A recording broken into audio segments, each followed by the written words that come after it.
Hi guys, welcome to our channel. நம்ம திரையில பார்த்து ரசிக்கிற பல நடிகர் நடிகைகளோட இறப்பு செய்தி நம்ம சொந்தத்துல நடந்த இறப்பு மாதிரி ஒருவித வேதனையை கொடுத்திருக்கோம். இதுக்கு உதாரணமா சமீப கால மரணங்கள்ல விவேக், மாரிமுத்து, கேப்டன் விஜயகாந்த் போன்றவங்களோட மரணத்தை நம்ம சொல்லலாம். அதே நேரம் கொஞ்சம் வயசாகி இறந்தா கூட மனசு ஆறும். ஆனா பல திரையுலக நட்சத்திரங்கள் அற்பாயுசுன்னு சொல்லப்படும் குறைந்த ஆயுட்காலமான மட்டுமே வாழ்ந்து நம்மளை விட்டு பிரிஞ்சிருக்காங்க. தற்கொலை போன்ற தவறான முடிவுகள் இல்லாம இயற்கையாகவோ அல்லது விபத்திலேயோ அற்பாயுசுல இறந்த நட்சத்திரங்களை பத்தி பார்க்கலாம். முதல்ல பார்க்க போறது சௌந்தர்யா. அழகு, நடிப்பு ஒரு சேர கலந்த சினிமாவோட பொக்கிஷம் தான் சௌந்தர்யா. இவங்க தமிழ்ல ரஜினிகாந்தோட அருணாச்சலம் படையப்பா, கமல்ஹாசனோட காதலா காதலா, கேப்டன் விஜயகாந்தோட சொக்கத்தங்க தவசி போன்ற ஏராளமான படங்களை நடிச்சிருக்காங்க. இவங்களோட மரணம் மிகப்பெரிய அதிர்வலையை உண்டாக்கிச்சுன்னே சொல்லலாம். வெறும் 31 வயசுல ஹெலிகாப்டர் விபத்துல இவங்க கடந்த 2004ல இறந்துட்டாங்க. இறக்கும்போது அவங்க வயிற்றுல குழந்தை இருந்ததுன்றது குறிப்பிடத்தக்கது.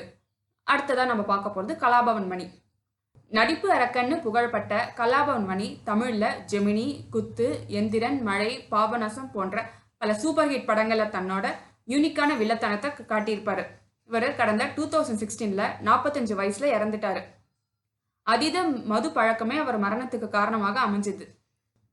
தினசரி 13 பேர் குடிச்சிட்டு வந்ததே அவர் மரணத்துக்கு காரணம்னோ, கல்லீரல் செயலிழந்து ரத்த வாந்தி எடுத்த போதும் மது பழக்கத்தை அவர் நிறுத்தலன்னு பின்னால பகீர் தகவல் வெளியாச்சு. அடுத்ததா பார்க்க போது நடிகை சிந்து. பரம்பரை, பிஸ்தா, சூரிய வம்சம், ஐயான்னு பல படங்கள்ல நடிச்சிருக்கிற நடிகை தான் சிந்து. இவங்க மெட்டி ஒலி, கோகுலம் வீடு, எங்க குடும்பம், தோழிகள், ஆனந்தம்னு பல சீரியல்லும் பின்னி இருக்காங்க. இளம் வயசு நடிகை ஆனாலும் வயசான கெட்டப்லையும் செமையா நடிச்சு அசைத்திருக்காங்க. மிக அழகான நடிகையான சிந்து கடந்த 2005ல வெறும் 33 வயசுல உயிரிழந்துட்டாங்க. ஆஸ்துமா மற்றும் நுரையீரல் தொற்று அவங்க உயிரை பறிச்சிருச்சு. அடுத்து நம்ம பார்க்க போறது நடிகர் சேதுராமன். கண்ணா லட்டுத்தின் ஆசையான்ற திரைப்படத்துல கதாநாயகனை நடிச்சவர் தான் சேதுராமன். அவர் நடிகர் சந்தானத்தோட நெருங்கிய நண்பர்னு சொல்லலாம். இவர் மேலும் சில படங்களை நடிச்சிருக்காரு. நல்ல கட்டுமஸ்தான உடல்வாகு கொண்ட இவர் கடந்த 2020ல தன்னோட 35 வயசுல மாரடைப்பால இறந்துட்டாரு. பேசிக்கலி தோல் மருத்துவ நிபுணரான இவர் இளம் வயசுல இறந்தது ரசிகர்களை பேரதிர்ச்சிக்கு ஆளாக்கிச்சு. அடுத்து நம்ம பார்க்க போறது பாடகி ஸ்வர்ணலதா. இனிமையான குரலால ரசிகர்களை மயங்க வச்சவங்க பாடகி ஸ்வர்ணலதா. கருத்தம்மா படத்துல AR ரஹ்மான் இசையில போராளே பொண்ணு தாயி பாடலை பாடியதற்கு தேசிய விருது வாங்கினாங்க. கேப்டன் பிரபாகர் படத்துல ஆட்டமா தேரோட்டமா, சின்ன தம்பி படத்துல போவோமா ஊர்வலமும், நீ எங்கே நான் எங்கேயும் பாடி, அப்புறம் அலைப்பாயுத படத்துல எவனோ ஒருவன் வாசிக்கிறான், தளபதி படத்துல ராக்கம்மா கையத்தட்டு போன்ற காலத்தால அழியாத பல மெகாஹிட் பாடல்களை ஸ்வர்ணலதா பாடியிருக்காங்க.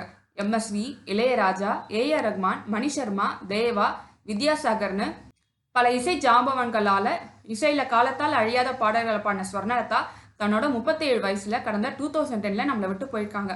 ஆனா அவங்களுக்கு இன்னும் மேரேஜ் கூட ஆகலைன்னு சொல்லப்படுது. ஓகே ஃப்ரெண்ட்ஸ், இது போல இப்படி நீங்க விரும்பி ரசிச்ச நட்சத்திரங்கள் வேற யாராவது இளம் வயசுல இறந்திருந்தா அவங்க நேம கமெண்ட் செக்ஷன்ல மென்ஷன் பண்ணுங்க. அதே போல இவங்கள யாரோட மரணம் உங்களை ரொம்ப பாதிச்சதுன்னு சொல்லுங்க. Thank you guys.